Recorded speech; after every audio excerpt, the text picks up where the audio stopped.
E você, como é que você está enfrentando o isolamento? As pessoas estão respeitando o isolamento? Como é que você está fazendo? Você pede comida em casa? Tem delivery aí? As pessoas fazem entrega? Cara, então, o delivery, né? Todas essas coisas mais.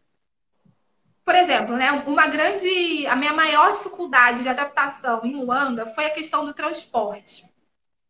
Porque não tem transporte público, eu não tenho carro, não sei nem dirigir. Então, e tô acostumada, né? Tava acostumada ao Rio de Janeiro, que eu morando na Zona Norte desde sempre, morando na Maré, ali na boca da Avenida Brasil, eu chegava a hora que fosse na minha casa. Se eu chegasse na Central do Brasil, eu chegava em casa. E aí, você vir para um outro contexto, essa foi a parte mais complicada. Então, por exemplo, só tem acho que uns um ano e meio, assim, né, mais efetivo, que se estabeleceu dois aplicativos de transporte, tipo Uber, sabe? Isso, assim, nossa, mudou a minha vida. Assim, então, agora circulo tudo, né? Mas sempre andei de mototáxi, sempre andei de táxi, que é o candongueiro, né? Que é essa van azul também típica africana. Que é a van, né? É a mesma coisa da van aqui, né? São as vans daqui do Rio. É a famosa van. Gente, para quem morou em Bom Sucesso, andar de van, assim, né? Tá tudo bem. É isso, minha vida. E aí também uma outra coisa que não estava, que alguns lugares tinham, mas que não estava efetivamente estabelecida, era essa coisa do delivery, né? Da entrega. Primeiro porque as ruas aqui, a geolocalização não é uma coisa muito tranquila, né? Não é uma coisa tipo, dou o meu endereço e a pessoa vai chegar na minha casa. Tem muito essa coisa de indicação. É tipo, tem uma coisa aqui que fala muito típica angolana que é. Eu moro, por exemplo, no bairro dos Combatentes. E aí, quando fala, mas de que lado? Quando eu falava de que lado, eu entendia que era tipo lado esquerdo ou lado direito. Ou, né, do lado de quê? E não, de que lado é tipo, qual é a referência, sabe? Aonde é exatamente. Então tem essa coisa ainda da referência. Então é muito difícil você ligar para o motoqueiro e falar, quero tal, não sei o quê, do lado de não sei o quê, sabe? Sem ter uma coisa assim muito específica. Mas, né, para sobreviver, os restaurantes tiveram que se adaptar a isso. Então, agora tem muito restaurante fazendo entrega, e tiveram que entender o funcionamento a geolocalização do próprio espaço. Tá Então, funcionando? tá funcionando, eu já pedi umas duas vezes, mas eu sou do tipo que gosta de comer, eu gosto de cozinhar, né? Mas eu tava já, eu acho que eu fiquei uns 20 dias comendo a minha comida, eu já não aguentava mais. Aí teve um dia que eu falei, eu preciso de um bitoque, que é um prato que é tipo um bife a cavalo, né? Que é um bife e ovo, batata frita, salada. Falei, eu preciso de um bitoque, eu não aguento mais comer minha comida. E aí eu pedi, deu certo, acho que eu pedi umas duas vezes. Assim.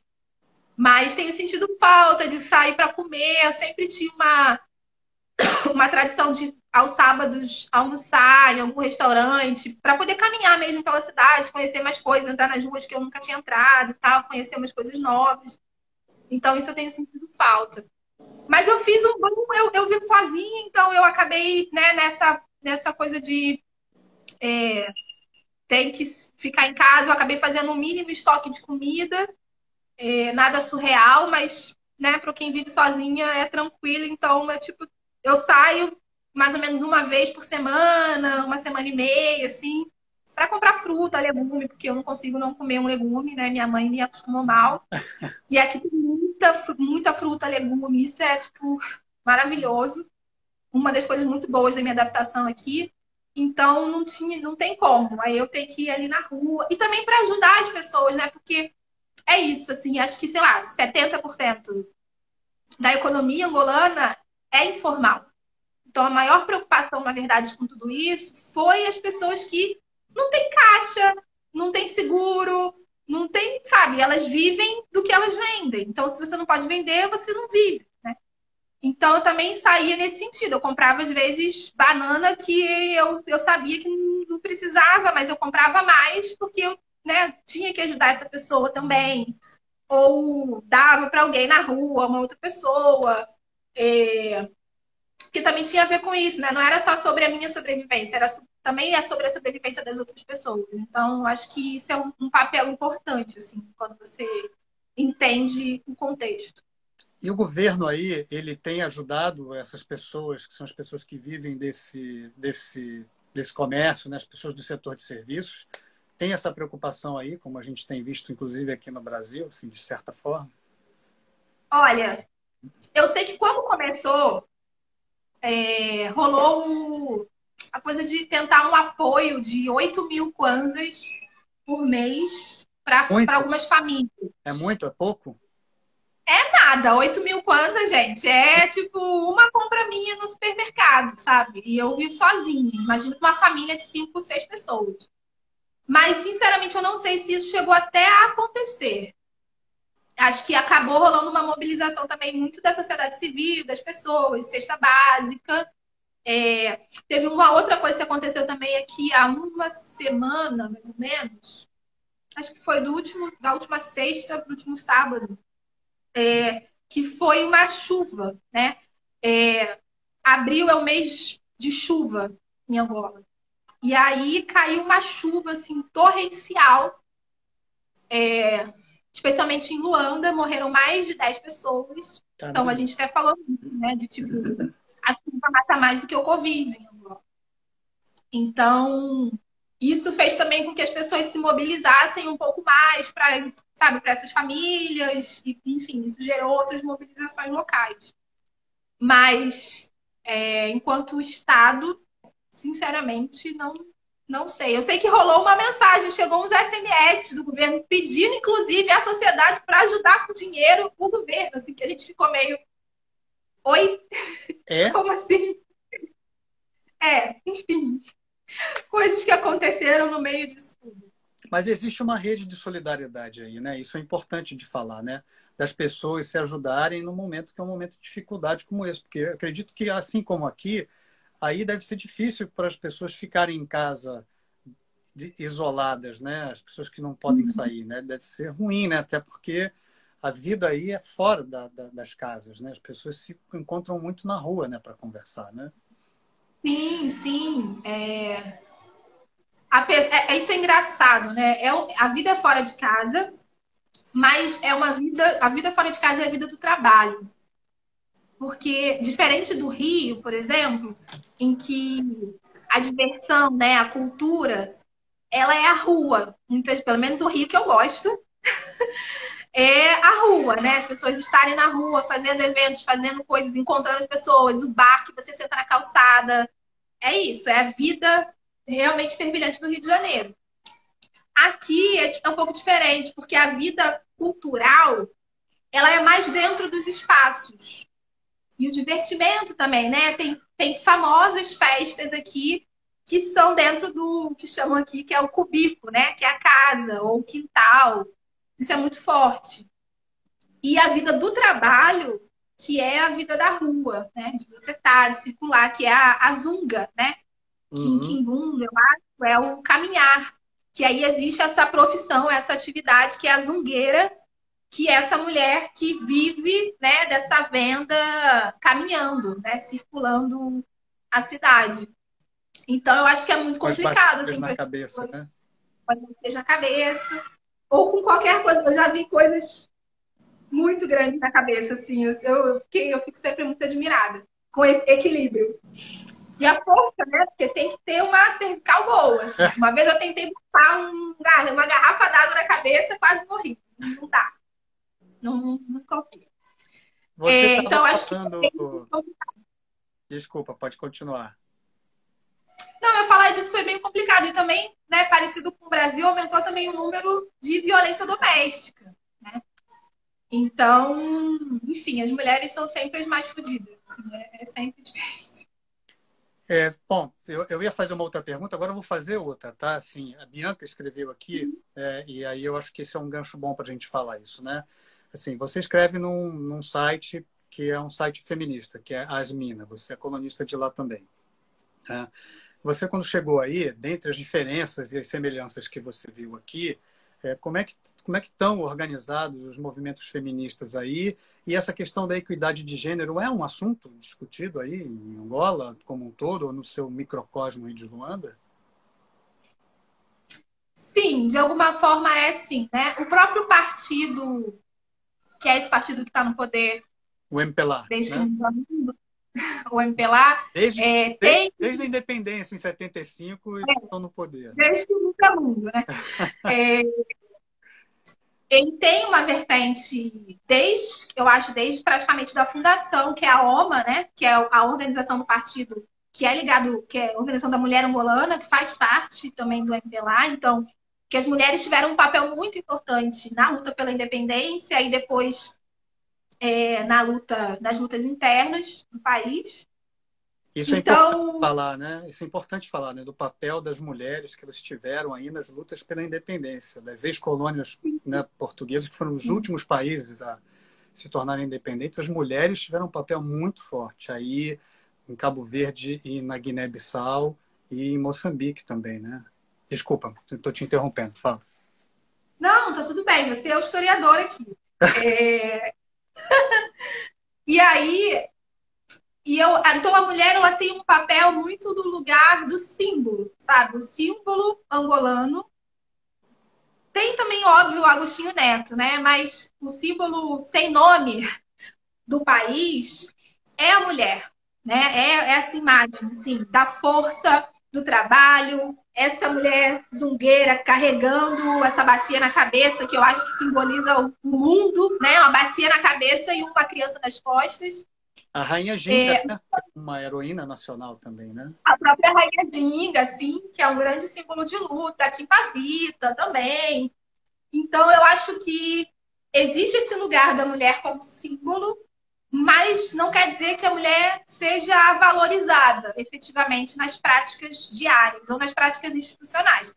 É parecido com o Brasil, né? A gente tem como símbolo a diversidade, mas não quer dizer que a gente realmente tenha esse símbolo nas nossas práticas do dia a dia. Que respeite a diversidade, né?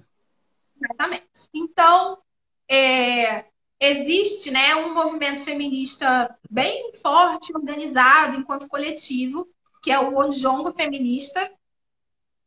Aqui, eles, enfim, em Luanda e também em outras províncias, há mais de 5 anos, 6 anos. É uma coisa já um pouco antiga, né, dentro desse viés, que se encontram, que conversam, que tentam práticas, né, para diminuir especialmente a questão da violência contra a mulher, e não só a violência doméstica, mas também a violência institucional, né? Que é aquela praticada na rua pelos policiais contra as mulheres que estão trabalhando, ou uma mulher que sofre uma violência doméstica e vai na delegacia, que não existe delegacia da mulher, então ela tem que conversar com um homem, e que, né? Ou uma mulher que é violentada, que é estuprada, tem que ir ainda numa delegacia e conversar com um homem. Então, esse tipo de violência institucional também é uma pauta muito forte aqui. Mas uma coisa que eu tive que aprender, que para mim também foi muito importante aqui, apesar de eu já ter essa declaração feminista na minha vida, né, no Brasil há algum tempo, foi a ouvir muito, muito, muito. Até hoje eu estou ouvindo, né, apesar de estar aqui há quase 3 anos. A ouvir muito mais do que falar. Ou a ouvir muito mais antes de falar.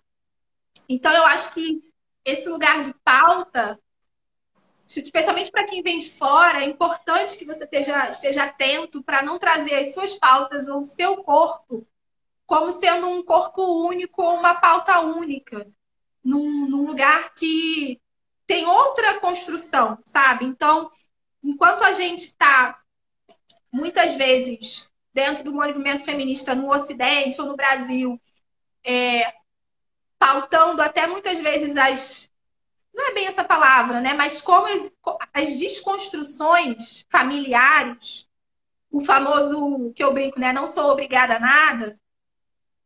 Aqui as mulheres têm algumas obrigações e que eu aprendi que essas obrigações não necessariamente estão ligadas à violência, não necessariamente estão ligadas a uma obrigação que dói, a uma obrigação ruim, mas a uma obrigação que tem a ver com a cultura, que tem a ver com o desejo de perpetuação, que tem a ver com família. Família é uma instituição aqui que tem uma força absurda, assim, monumental. Nada, eu acho, nesse país é mais importante do que a família. Para o bem e para o mal.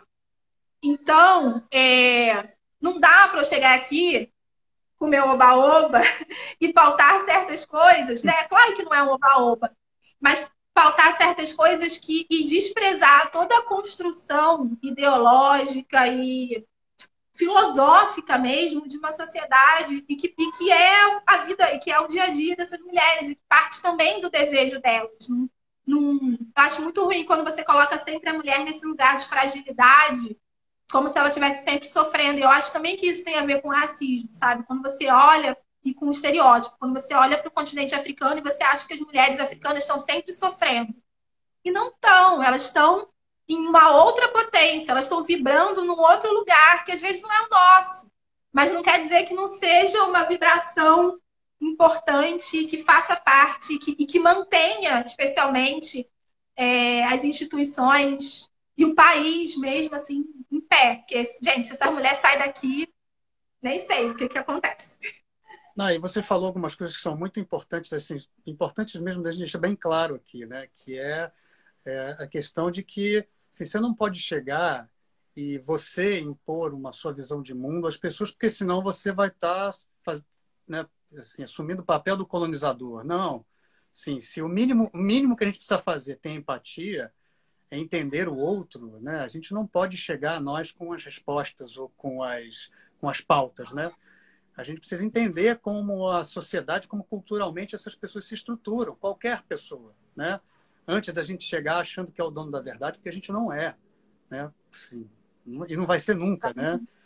E também tem uma outra questão que você está falando que é importante também, que é que as mulheres têm um papel importante aí sim, um papel social, um papel cultural. Sim, é bom lembrar que a gente teve 3 mulheres prêmios Nobel da Paz no continente africano, né? E todas elas à frente de movimentos feministas importantes. A Wangari Maathai, que liderou mulheres para replantar várias áreas florestais no Quênia, ganhou o prêmio Nobel em 2004, se não me engano.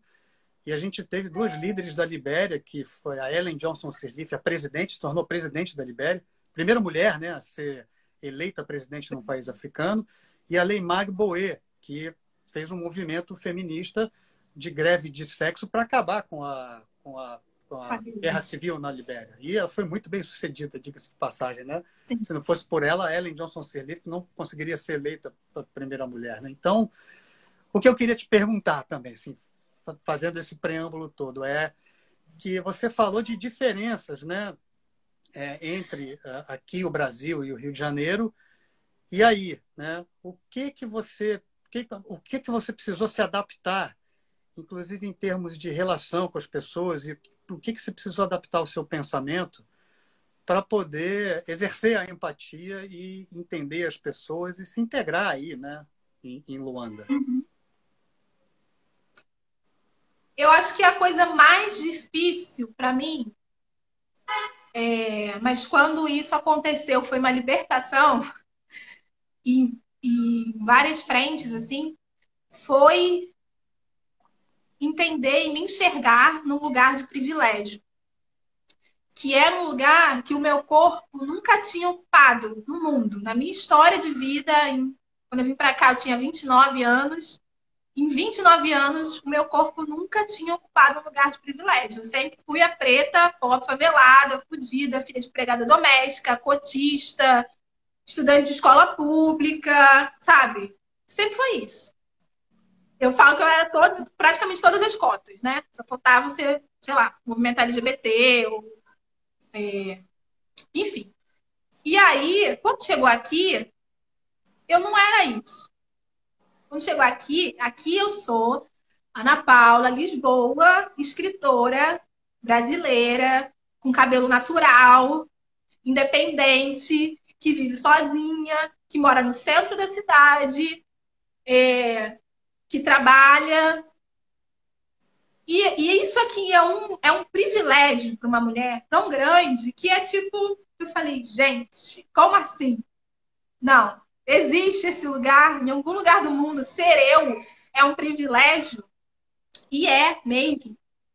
E, e aí foi isso, né? Foi um exercício de ouvir muito os outros, de não levar para o pessoal, né? Que é uma coisa que a gente fala muito com a branquitude brasileira, porque a gente faz uma crítica aos brancos, e aí começa todo mundo a se tremer e leva pro pessoal, achando que eu tô falando contra você, contra seu avô, contra seu pai. E não entende a crítica de uma forma ampla. Às vezes, claro, a gente fala diretamente com alguma pessoa, né? Porque também vamos deixar passar. Mas, no geral, a gente está fazendo uma crítica ampla. E aí eu tive que ouvir algumas críticas e não levar para o pessoal. E entender que essas críticas eram sobre coisas amplas, que eram sobre coisas tipo isso, né? O brasileiro chega aqui querendo colonizar. E isso aconteceu durante muito tempo. E o meu corpo também não é o corpo típico brasileiro em Angola. O corpo típico brasileiro em Angola é o corpo do homem branco, engenheiro, ou que trabalha em petrolífero, sabe? Então, as pessoas tinham muitos traumas. Tem muito amor, tem muito carinho pelo brasileiro aqui, mas também há muitos traumas. Então, eu tive que ouvir, eu tive que entender, eu tive que não levar para o pessoal, eu tive que baixar a bola e aprender que o meu corpo, eu sou eu. Eu sempre vou ser quem eu sou, não tem para onde correr. Mas aprender que o meu corpo ocupa lugares diferentes em determinados espaços, em determinados contextos. E isso mudou muito a minha visão de mundo mesmo, sabe? De pertencimento, assim, de mundo, ao lugar que eu estava, a quem eu sou, quem eu quero ser, como eu quero me colocar, o que eu quero falar, o que eu quero ouvir. E por isso que eu tenho um amigo meu, né, que fala que eu sou uma... Ele brinca que eu sou uma ponte que não exerço o meu papel, que é fazer ligar pessoas. Porque ele fala que eu falo muito pouco sobre Angola, especialmente na coluna. E Júlio Ludemir, é esse, né? Lá, gestor da Flup. E eu comecei a pensar sobre isso. E eu entendo o que ele falou, assim, e agora eu até tô devagarinho, começando a falar um pouco mais. Conversei isso também com alguns amigos aqui, eles falaram, Ana, é claro que o seu olhar é de fora, mas você não é uma dinamarquesa que chegou aqui, né? Exatamente. Então, é um olhar de fora, mas é um outro olhar. Então, eu tenho aprendido com isso, e aí, dentro desse aprendizado, há o que eu tenho ou o que eu quero falar sobre estar aqui. Mas é difícil, é um aprendizado mesmo. E, enfim, cada dia é um pouco, né? É um exercício, né? Você está num outro país, né? Imbuído dentro de uma outra assim, cultura, né? E apesar, né, de eu ser tudo isso, isso não me impede de ter um olhar, uma fala e às vezes até um ouvido colonizado ou colonizador. É uma desconstrução, assim. Eu não tô curada da colonização. É um exercício diário, é uma coisa que né, você vive a sua vida inteira sendo moldado de uma forma. Então, por mais que você venha se desconstruindo, isso nunca vai deixar de ser um exercício, um olhar para o outro, especialmente para essas pessoas, né? Que hoje são minhas pessoas, são meus amigos. Mas eu acho que é sempre um exercício.